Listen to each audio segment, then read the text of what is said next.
Hey guys, it's Alex from EDD Academy, and today we're going to be looking at the derivatives of inverse functions.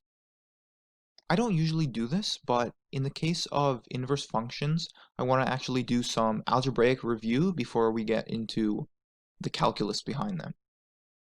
So, as a review, let's say we're given a function f of x. And f of x equals x squared. And what we're asked to do is find the inverse of f of x, f to the negative 1 of x. So how do we go about doing this? If we rewrite f of x as y equals x squared, that makes it a little bit more obvious. But the critical step here is switching variables. You want to switch x and y to get x equals y squared. And then all you want to do is solve for y. So to solve for y, you would square root it to get rid of the square. So y equals square root of x, and that's it. That's your inverse function. It's literally as easy as that. And our last step before getting into the calculus side of things is trying to figure out the relationship between a function and its inverse. So we looked at a specific example, so we can remove the magnifying glass and look in general. So let's say we have a function f of x, and the inverse of f of x is g of x. So what is the relationship between these two functions, f and g of x? Well, you should know from algebra class that f of g of x equals just x. Like I said, it undoes the function. Any manipulation or construction that is on the original function, the inverse of that function will basically undo it. If you look at this specific example, you have y equals root x and f of x equals x squared. So you apply one onto the other, and you have the square root of x squared, which is x.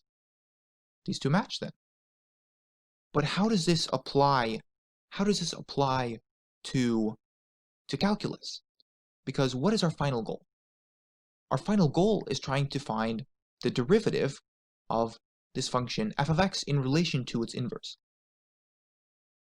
And we actually have a way to do this right here. We know implicit differentiation. We know the chain rule. It's practically given to us. So we can apply what we've learned in previous videos and just take the derivative of this function here. G of f of x equals x.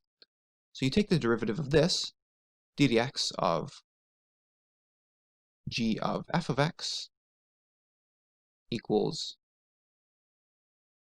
d dx of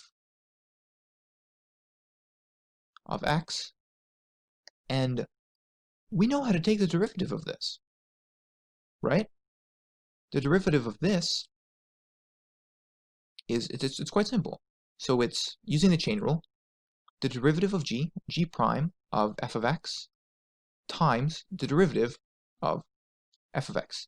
Keep f of x constant the first time, and then multiply by the derivative of it, because it's the interior function here. And what about the derivative of x? Well, that's simple, right? That's just 1. And like I said, what we're trying to find is this right here, the derivative of f of x, or f prime of x. So how do we do that? Well, this is just algebra. You divide both sides by g prime of f of x. And if we simplify here, we get that the derivative of f of x equals 1 over g prime of f of x. It's as simple as that.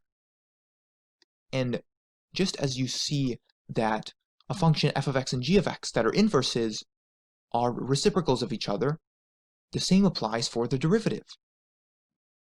The derivative also is a reciprocal and undoes the other. And, well, that's basically it for this video. And I'll leave some problems in the description so you can practice applying this formula to various polynomials and such.